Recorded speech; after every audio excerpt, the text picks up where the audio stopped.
Yeah, I want to be a community for conversation to help open people's eyes to the real power that having conversation can have, whether it's money or not.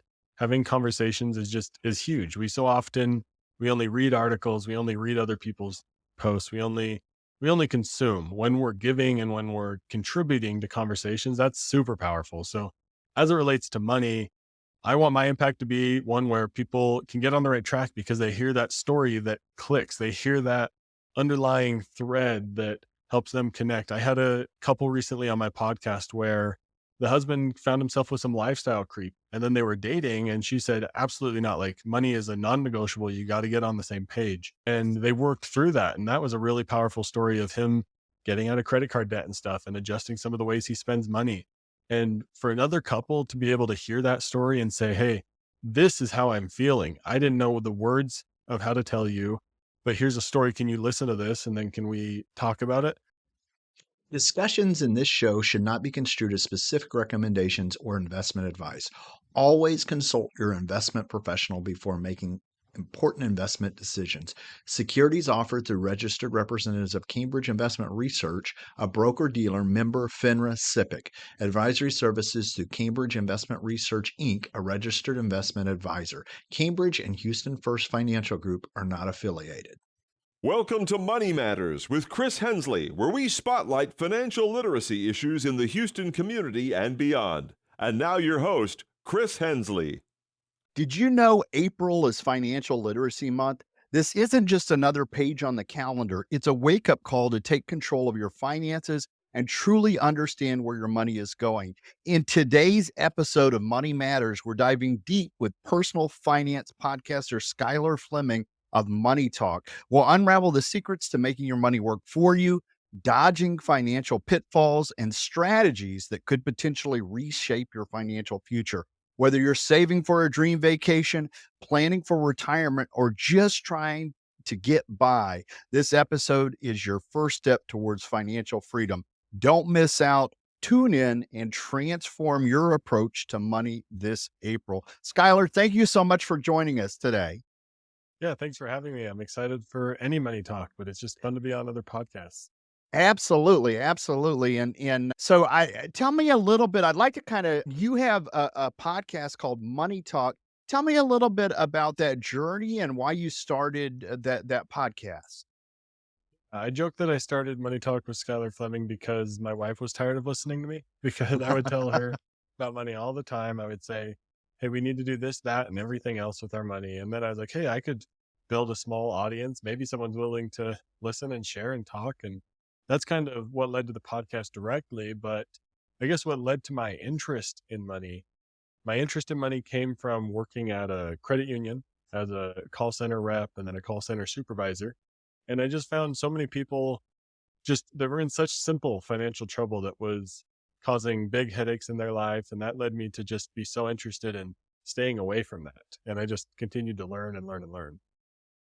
I love it. I love it. You know, we've got some commonalities here because before I was a financial advisor, I was in the bank channel and I was a rep at a bank. But even prior to that, I worked at a call center for Bank One. And I took, as a customer service rep, I took angry customers. So, you know, when I was researching this episode, I heard you on another podcast and you talked about that. Share a little bit of the experience of maybe dealing with some of these clients that would call in to the credit union and you know, what was that like? Yeah, like you said, they call in angry, upset, like everything's going wrong. It's the end of the world, and it's all the credit union's fault. But those stories are the fun ones to share. But even in those stories, there's always an element of, hey, like this does stink. There's some situation you're finding yourself in that obviously isn't ideal. How can we either help you get out of it or move forward from it? And getting to experience those and help people through those challenges is what motivated me to keep talking about it with other people. I love it. I love it. Now, throughout your journey, what has been the most common financial challenge that you've observed among individuals, and how do you address it on your podcast? Yeah, not knowing where to start. So many people just they get stuck because they don't know anywhere else to go. They're like, okay, yeah, I'm spending below my means, but what do you do with that difference between your spending and your means. Like, what do you do beyond that? That's where people get stuck is they spend less than they make, but they don't know what to do with that difference. And addressing it with my podcast, that's just where the conversations come into play. I had a couple on recently that they're doing well with their money. They talk about it regularly, and the simple little tips they shared can help a couple break out of that. Hey, we feel like we're doing good with our money, but we're not having any fun. Like we don't know where to go from here. Then you just listen to somebody else say, I was in that point and here I am now having fun, going on vacations and feeling good about it. And that's what helps people overcome it on my podcast is just hearing others' experiences and things like that. I love it. I love it. You shared with us that some people, they just don't even know where to start. And then some of the guests that you've had on there, the stories that they're sharing, that you gave the example of the couple, for couples who just don't know what to do, right? Mhm. It helps sometimes to see other people in that same situation. Talking about those moments, those empowering moments, can you recall a particular episode or conversation on Money Talk that you believe significantly impacted or changed a listener's financial path? Yeah, I can think there's probably 2 or 3 episodes where the guests, their views, or I guess their life views and just the way their beliefs, I guess, maybe a little bit of like spirituality type stuff. Mhm. That sort of stuff maybe doesn't align with the same way I think. And I think those ones are the most impactful where I bring someone on and they say, what if we thought about money in this completely different way? It's like out in left field as far as I'm thinking. Right. And those ones where I'm able to come to their point a little bit better and able to understand them a little more. One helps me a ton. Like those ones I appreciate a lot. Those are fun conversations to have. But I'm sure anyone listening is out then able to say, wow, I've been listening to Skyler tell us this, and this way for so many episodes. And then it's so nice to bring on someone that's completely different because those are the fun ones. I had one person who described money as a person. Like, look at money in your life as if it was a human being. Does it treat you nicely? Does it neglect you? Does it manipulate you? What does money do to you if it was a person? And that was fascinating to me because I didn't think of it like that. So those ones are huge. Episodes where multiple guests are on are great because those allow us to hear other ideas from multiple people and they get play off each other a little bit. It's fun. I had one where we were talking about credit cards and I had two other guests on. And those as a host are tricky to manage, but those ones are Yes. fun because you just get to hear different ideas and different tips from so many different people. I'm smiling real big because you're 100% right. I occasionally will have more than one guest on at the same time. The most I've ever had is I think I had 5 people in one podcast, and Good it was luck. more like moderating than Yeah. doing the show. So, what you shared with us is that these kind of happy accidents is, some of the guests that you wouldn't necessarily know, and then you're in the middle of a conversation and it's taking you somewhere that you didn't think you were going to Mhm. go. And, you gave us the example of the person describing money as a person and it being a human being and what a unique perspective that is. And it kind of made Mhm. you think there. Let's pivot a little bit and talk about, we're here in Financial Literacy Month. We're in April. Uh, we're going to talk a little bit about misconceptions in finance. What are some of those biggest misconceptions people have about managing their finances? And how does your podcast help debunk these? Yeah, one common one is that everybody else is doing great with their money. Like Mhm, mhm. no one's doing that great. And but the thing is when we're not talking about it, is we think we see all the glamorized social media posts of everyone's vacations and things like that. And you think, oh, they must be really well off. They live in a nice house. They go on nice trips. They go blah, blah, blah, blah. Right. But I think that's where everyone gets stuck. And the biggest challenge for people is everyone else is probably also struggling. They may have some amount of credit card debt.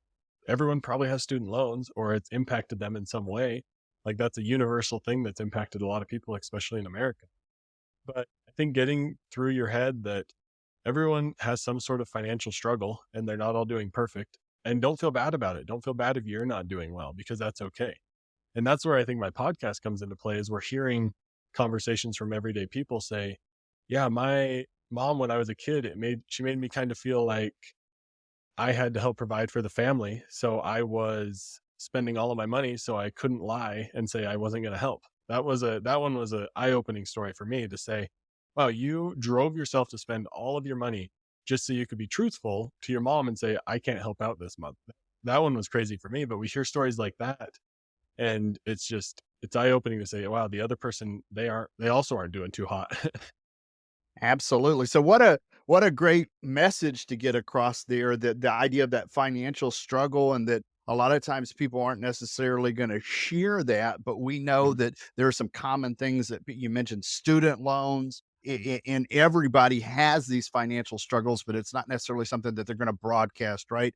And you talked about Mhm. the idea of social media, like we'll see little snippets and blurbs, and we're getting like this just narrow vision of what people's lives are, and we're kind of basing our money stories around that, right? But everyone else isn't necessarily doing great either, right? So Yeah. so And so we all share suck in some way. sharing that is huge, and you're providing a service by doing that and getting these stories out. I think that's fantastic. Let's talk about personal finance from this perspective. From your experience, what are your top 3 personal finance tips for someone just starting to take control of their financial future? Yeah. One thing, the word budget can be a 4-letter word to some people, but I like to start before that, because before you can really budget, I like to get people starting tracking their expenses.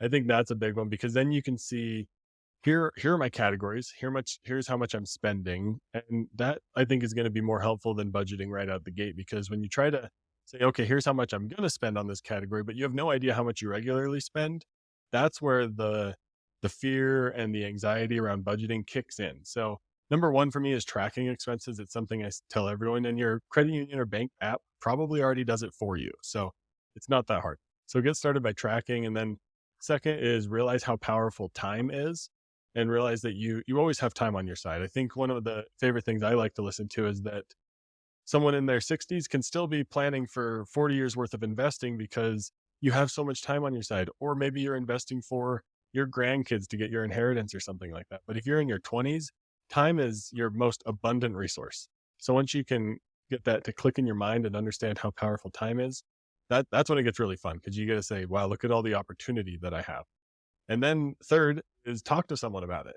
Talk to someone about how much time you have, and that you just had this big revelation in your life that you have 50 years to invest, and that you don't need to make all your money overnight. Talk to someone about how, wow, I just realized I spend $400 a month eating out. That's a lot. Is that a lot for you? How much do you spend? And then they say, I don't even know. How did you figure that out? And then you're able to connect, and you build that foundation of trust to share those money challenges you're going through, and you help each other say, hey, I found this resource that says 10 tips for meal planning so that you spend less eating out, and then you grow and do better together.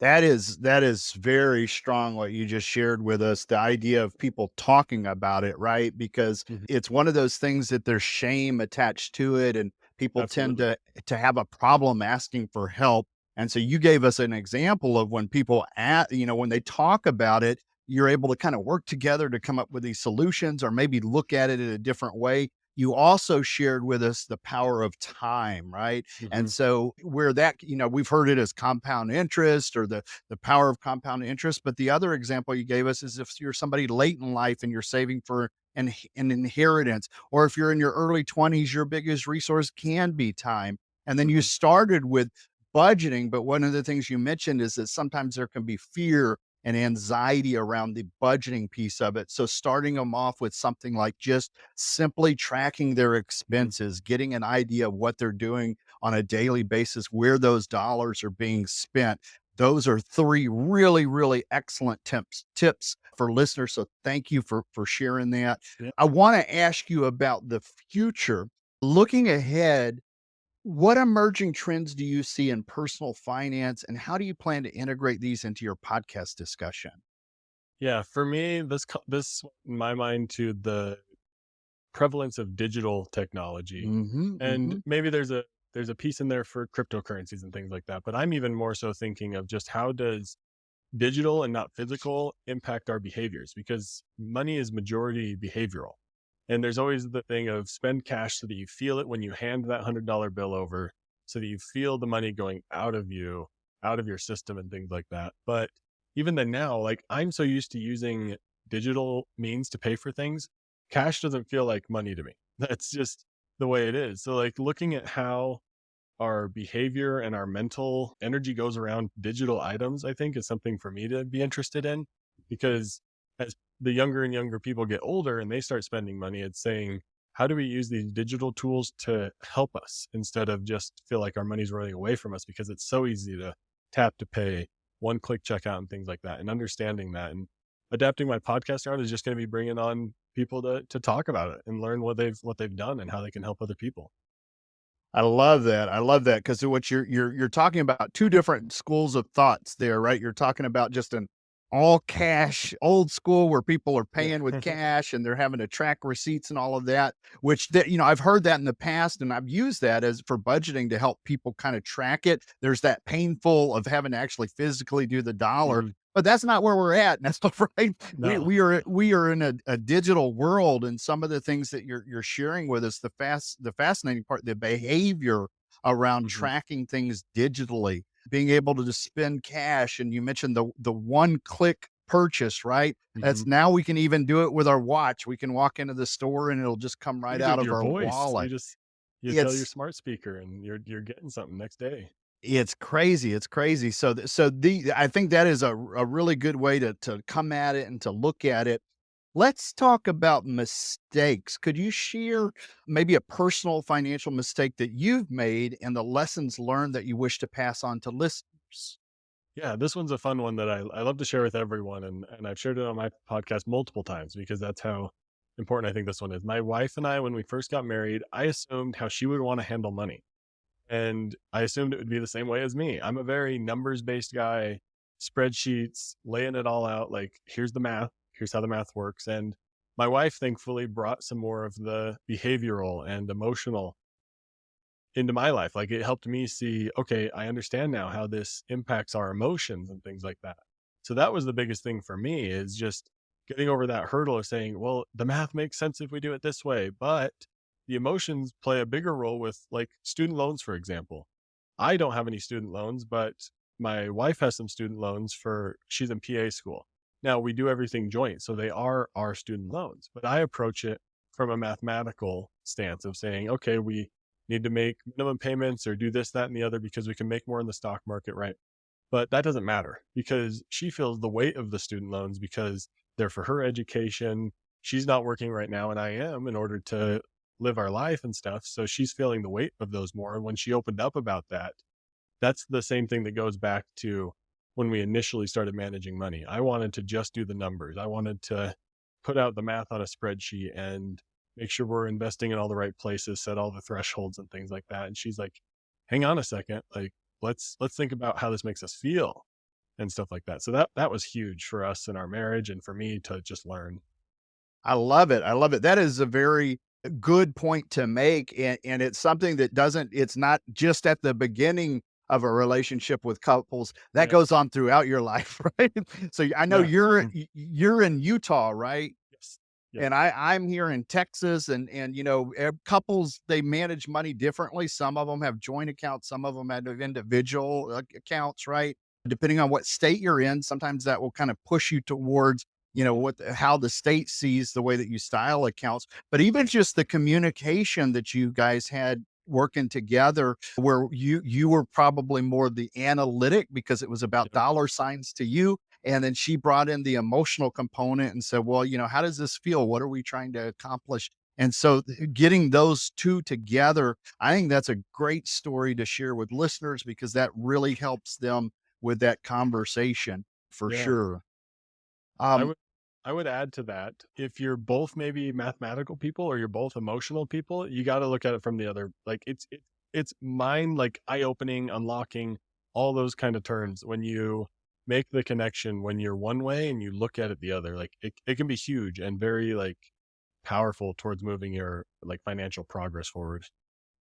I love that because there's, the idea of people complementing each other, but then there's also the idea of finding people that fill in your gaps as Mhm. well, right? So if you're dominant in one area and you look for somebody who's stronger in the other area, sometimes that works, and sometimes, so that's I think Mhm. it's a real good way to kind of Yeah. look at that working with couples there. Let's talk about guest selection for your podcast because you're a podcaster. You've been doing this for some time here. How do you select the experts and the everyday individuals featured on your podcast, what do you believe they bring to the conversation on financial management? Yeah, I want to hear interesting stories. That's my whole thing is hearing interesting financial stories. So really, everyone has some sort of financial story. So that's what I want to hear from people is them saying, "Hey, here's how I grew up with money and how that impacted me. Here's what I'm doing now and how that impacts my family. Here's what I'm doing to teach future generations money." And that's what's so fun to hear because everyone has this story. Everyone has a story that they may or may not be willing to share. But if I can get those stories out of them, that's when people can make connections. And that's my job is to help listeners make the connection to what they're hearing because all of the stories have the same underlying threads. Someone can share a story of they saw their parents in debt, so now they avoid debt, or they saw their parents being super wealthy, so they tried to live that lifestyle and now they're in debt. Like there's always those crossing threads, even though everyone's story is unique. And that's my job as the host is to connect those so that people can say, oh, there's the connection. Here's what they did. How can I apply that to my life? So really everyone has a financial story. So I'm open to anyone coming on. It's just fun to get to talk about money, but making sure we get to that financial story and share so we can help each other. I think that is key to what you're doing there. The stories, the idea of that oral tradition, some of the Mhm. stories that people pass down from family members to, it doesn't make it past the family, right? And so Yeah. when you dig into these stories about their finances and their money, and they have these interesting stories, it may be stuff that nobody else has heard outside of their group, right? Yeah. Or their Yeah. family or their tribe, right? So what a great way to focus on the guest selection is being able to share those stories and pass that on. Now, since we are here in April, again I want to focus on financial education for Financial Literacy Month. In your opinion, what role does financial education play in society, and how can we better integrate it into our education system to prepare future generations? Yeah, money's everything. I'm not saying it's not the only thing, but it impacts everything. Like every decision you make has a financial element behind it. Like if you really think about it, maybe there's a few that don't, and I'm sure maybe there's a couple that come to mind, but let's think about everything we do. Are you driving to work every day? There's money behind that. Are you choosing to bike somewhere instead of drive? Or like there's element of finance behind everything we do. And I think if we can help kids understand that sooner than later, one, they're going to make better decisions, but they're going to be more conscious of it. They're not just going to go out and buy the fancy car because they got their first job or something like that. They're going to realize, hey, this increased salary, how does that take advantage of all the time I have? Because they just have those seeds planted. And that's one thing that I like to do is have those seed planting activities. I think that's something that could be huge is the little bit of, okay, we're in English class or something. Let's have maybe a little bit of a conversation about how we talk about money. Or we're in physics class. There's always ways to integrate money, I think, into everything because it does play such a huge role in our life. So just tiny little activities to plant the seed in everyone's mind, I think will be super helpful.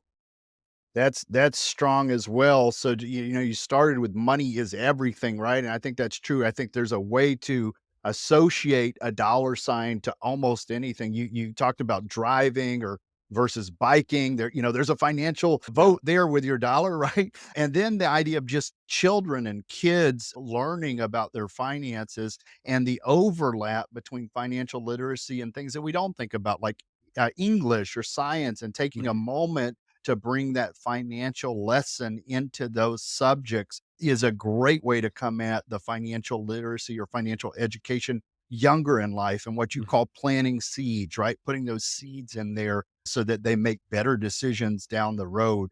Let's talk about just personal reflections on future goals here. Reflecting on your journey so far and looking into the future, what are your personal goals for Money Talk, and how do you envision its impact on financial literacy? Yeah, I want to be as a community for conversation to help open people's eyes to the real power that having conversation can have, whether it's money or not. Having conversations is huge. We only read articles, we only read other people's posts, we only consume. When we're giving and when we're contributing to conversations, that's super powerful. So as it relates to money, I want my impact to be one where people can get on the right track because they hear that story that clicks. They hear that underlying thread that helps them connect. I had a couple recently on my podcast where the husband found himself with some lifestyle creep, and then they were dating, and she said, absolutely not. Like, money is a non-negotiable. You got to get on the same page. And they worked through that. And that was a really powerful story of him getting out of credit card debt and stuff and adjusting some of the ways he spends money. And for another couple to be able to hear that story and say, hey, this is how I'm feeling. I didn't know the words of how to tell you, but here's a story. Can you listen to this? And then can we talk about it? Like, that's awesome. Like, any chance to have one of those stories connect with someone would be just the ultimate goal. Awesome. Awesome. Now, Skyler, we are bumping right here towards the end of the show. That was a quick 30 minutes here, Yes, it always but goes for, fast. It's fun. it goes by super fast. So listeners who would like to learn more about you or listen to the podcast, where can they find out more about you and the show? Yeah, it's called Money Talk with Skyler Fleming. I'm sure you can find it anywhere you're listening to this podcast or on YouTube. And my website is skylerfleming.com. I have a contact form on there. I'm always happy to take questions. Or if anyone listening is like, hey, I have this story I'm dying to share, I'm happy to talk to anyone about money. So I'd love to have anyone on the show. I love it. I love it. Now, if you're driving right now, you don't have to get a pen. We're going to have links to each of those, the YouTube, the podcast there. That's going to be in the podcast notes. And on our last few minutes here, Skyler, what have I forgot to ask you that you'd like to share with listeners today? Oh, that's a good one. Just, I guess my mind goes to just to reiterate the impact of conversations, both for the person starting it and finishing it. One thing that's coming to my mind again is, what do we do when we're afraid to start the conversation? Well, my tip is to present somebody else's situation and ask the question to kind of get over that fear of starting it. So let's say the person listening finds themselves in credit card debt, for example. That's something that's common, but they're afraid to ask their friend how to get out of it because they know their friend maybe isn't in a bad financial situation, or that's what they're assuming at least. So I would say take a situation that you either find online, there's plenty of them on Facebook or whatever, find someone else's situation and say, hey, what do you think about this? Like, have the conversation as if you're the person presenting someone else's situation. And that's going to help you work through the mindset to be able to present your own down the road. So that's a fun exercise I suggest for people, is take someone else's situation to work through and break the money talk ice, so to speak. I love it. I love it. What a good thought to leave with today. Skyler, thank you so much for being on the show. Have a good rest of the day there. Yes, thank you.